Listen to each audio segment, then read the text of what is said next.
What's going on, guys, and welcome back to another fresh episode of Media Madness. Today I'm going to be reviewing Jeff Nichols' new movie, The Bikeriders. Now, if you're not familiar with Jeff Nichols, you should get familiar with Jeff Nichols. He's done some great films, Take Shelter, Midnight Special, and my favorite of his, Mud. So here he comes swinging in for the first time in a long time with The Bikeriders. This film has an amazing cast and a plethora of talent involved, such as Jodie Comer, Austin Butler, Tom Hardy, Michael Shannon, Norman Reedus, and many others, just to name a few. And this film is about a Midwestern motorcycle club that is, over the course of a decade, that evolves from a gathering place for local outsiders to a sinister gang threatening the original group's way of life. The film is based on Danny's documentation of biker culture, but the story is fictional. But how is the film? Let's dive right in.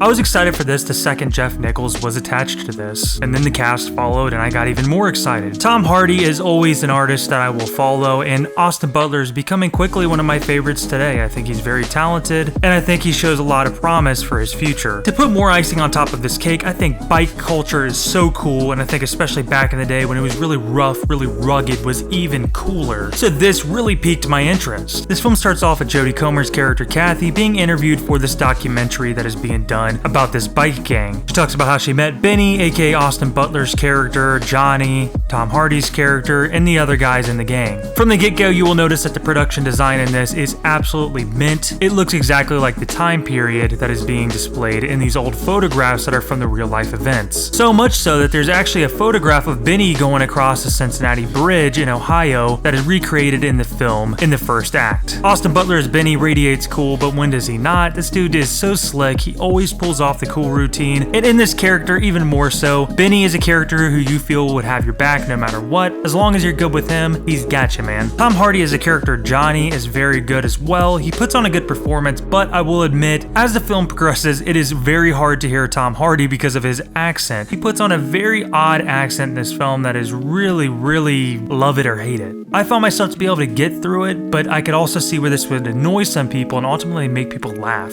Speaking of progressing through the film, Jodie Comer's character, again as Kathy, narrates through almost the entire film, but the worst part about it is that she actually narrates for stuff we're already seeing unfold in front of us, which doesn't really make any sense in the grand scheme of things. The film also has trouble focusing on which character we're actually supposed to be following. In the first act, we're following Kathy, in the second act, we're following Benny, and then Johnny takes us all the way out through the third act as well.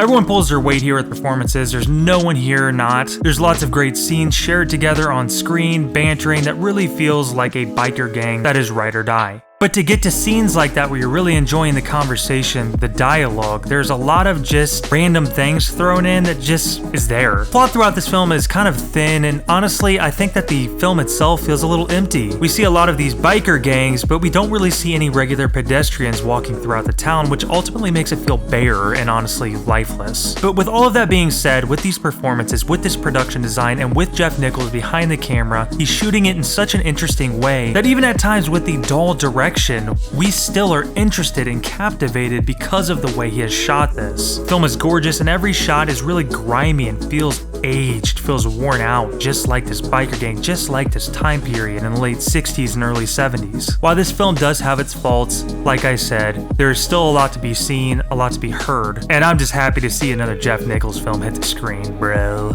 I'm gonna go ahead and give The Bikeriders a thumbs up. I do feel like you should check this one out. Support this one. This is a small film. Support this one. This is a smaller film. This isn't your Marvel film. This isn't your Star Wars film. This is a filmmaker going out there in the field, getting his hands dirty and trying to bring us cinema. So there it is, guys. Let me know in the comments down below. Did you check this one out? Will you check this one out? If so, let me know what you thought in those comments down below. If you're not a member of this family, go ahead and subscribe. I'd love to have you, and hit a like on the way out. I'll see you in the next one. God bless, stay fresh, and peace.